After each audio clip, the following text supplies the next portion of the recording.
Scientific breakthrough, the kind that can potentially save lives, can sometimes be lying right out in the open for us to discover.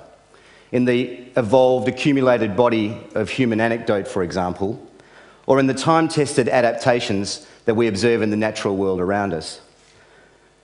Science starts with observation, but the trick is to identify the patterns and signatures that we might otherwise dismiss as myth or coincidence, isolate them, and test them with scientific rigour. And when we do, the results will often surprise.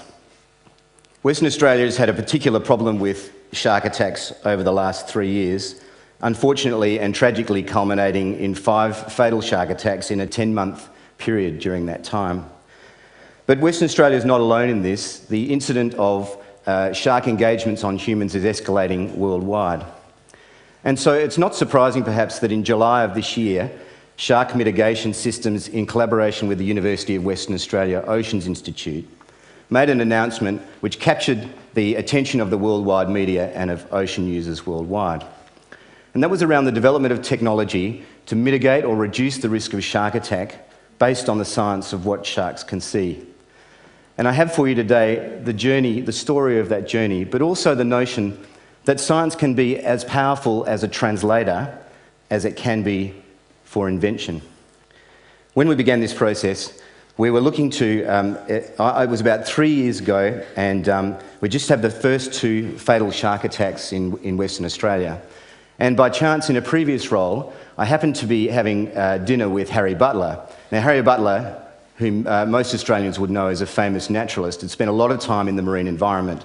Harry Butler is a precursor, if you like, to the late Steve Irwin. When I asked him about what this problem, the solution to the problem might be, the answer was quite surprising. He said, take a black wetsuit, band it in yellow stripes like a bumblebee, and you'll be mimicking the warning systems of most marine species. I didn't think about that much at the time, and it wasn't until the next 3 fatal shark attacks happened, and it caused me to think, maybe there's some merit to this idea. And I turned to the web to see if there might be some clues. And it turns out the web is awash with this sort of evidence that supports this sort of thinking. So biologically, there are plenty of species that display banding or patterns, warning patterns, to either be cryptic on the water or warn against being attacked.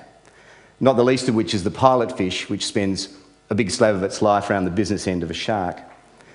On the human side, Walter Stark, an oceanographer, has been painting his wetsuit since the 1970s, and anthropologically, Pacific Island tribes painting themselves in bands in a sea snake ceremony to ward off the shark god. So what's going on here? Is this an idea lying wide out in the open for us to consider and define? We know that sharks use a range of sensors when they engage, particularly for attack, but the sight sensors are the one that they use to identify the target, and particularly in the last number of metres before the attack. It makes sense to pay attention to the biological anecdote because that's time-tested evolution over many millennia. But isn't human anecdote also an evolution of sorts? The idea that there's a kernel of truth thought to be important, passed down from generation to generation, so that it actually ends up shaping human behaviour. I wanted to test this idea. I wanted to put some science to this anecdotal evidence, because if science could support this concept, then we might have at least part of the solution to shark attack right under our very nose. To do that, I needed some experts in shark vision and shark neurology, and a worldwide search again led to the University of WA on the doorstep here with the Oceans Institute.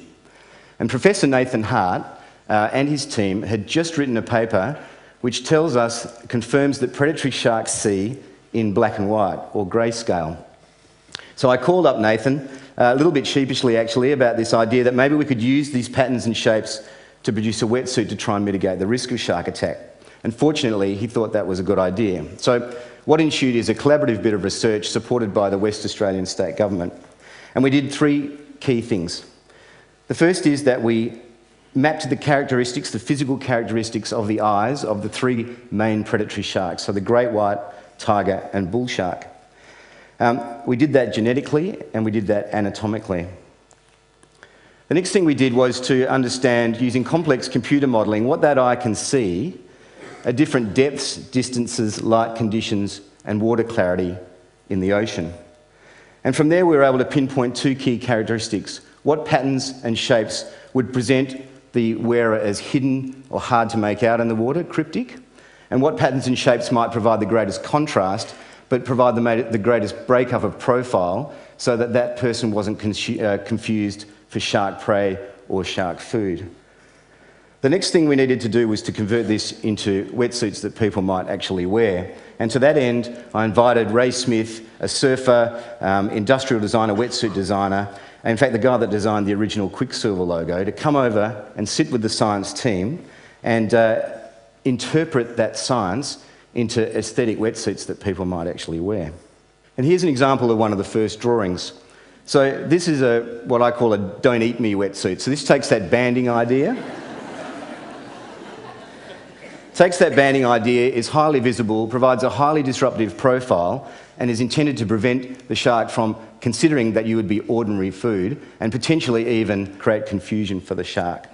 And it's particularly, this one's configured to go with a surfboard. You can see that dark opaque panel on the front, and it's particularly better for the surface where being backlit and providing a silhouette is problematic. Second iteration is the cryptic wetsuit, or the one which attempts to hide the wearer in the water column. There are 3 panels on this suit, and in any given conditions, one or more of those panels will match the reflectance spectra of the water so as to disappear fully or partially, leaving the last panel or panels to create a disruptive profile in the water column. And this one's particularly well suited to the dive configuration, so when you're deeper under the water. So we knew that we had some really solid science here. We knew if you wanted to stand out, you needed to look stripy, and we knew if you wanted to be cryptic, you needed to look like this. But the acid test is always going to be how would sharks really behave in the context of these patterns and shapes. And testing to simulate a person in a wetsuit in the water with a predatory shark in a natural environment is actually a lot harder than you might think. So we have to bait the rig because we need to get the statistical number of samples through to get the scientific evidence. And by baiting the rig, we're obviously changing shark behaviour. We can't put humans in the water. We're ethically precluded from even using humanoid shapes and baiting them up in the water. But nevertheless, we started the testing process in January of this year, initially with tiger sharks and subsequently with great white sharks. The way we did that is to get perforated a drum which is full of bait, wrap it in a neoprene skin, and then run 2 stereo underwater cameras to watch how the shark actually engages with that rig. And because we use stereo, we can capture all the statistics on how big the shark is, what angle it comes in at, how quickly it leaves, and what its behaviour is in an empirical rather than an objective way. Because we needed to preserve scientific method, we ran a control rig, which was a black neoprene rig, just like a normal black wetsuit, against what we call SAM's technology rig. And the results were not just exciting, but very encouraging. And today I would like to just give you a snapshot of 2 of those engagements. So here we've got a 4-metre tiger shark engaging the black control rig, which it had encountered about a minute and a half before.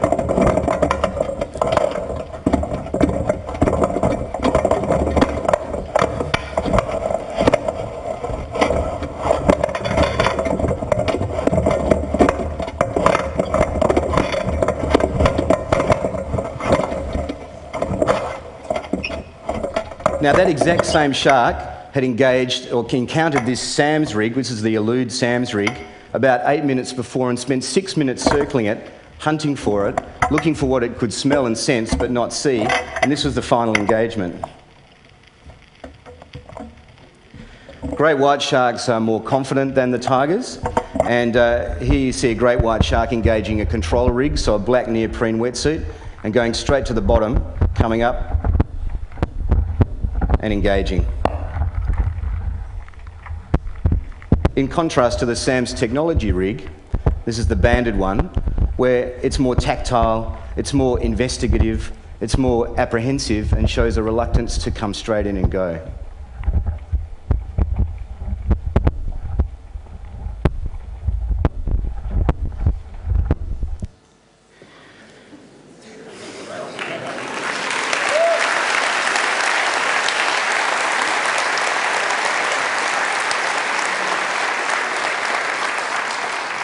So all the testing is done. It's important for us that testing is done independently, and the University of WA is doing the testing. It'll be an ongoing process. It's subject to peer review and subject to publication. It's so important that this concept is led with the science.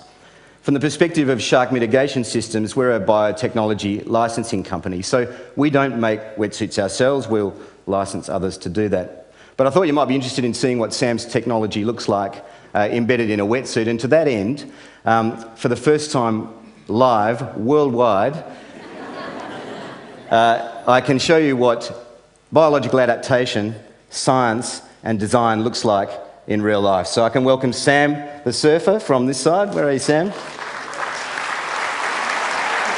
And Eduardo. Cheers, mate. Cheers. Thanks, mate. Good on you. Thanks, gentlemen.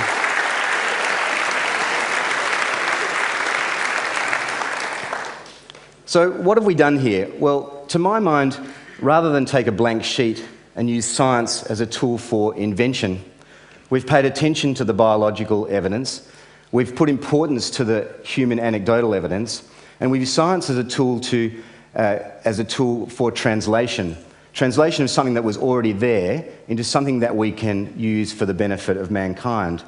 And it strikes me that this idea of science as a tool for translation rather than invention is one that we can apply much more widely than this in the pursuit of innovation.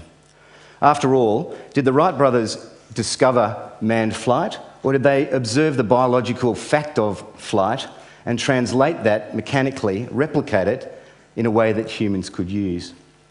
As for the humble wetsuit, who knows what ocean wear will look like in 2 years' time, in 5 years' time, or in 50 years' time, but with this new thinking, I'm guessing there's a fair chance it won't be pure black. Thank you.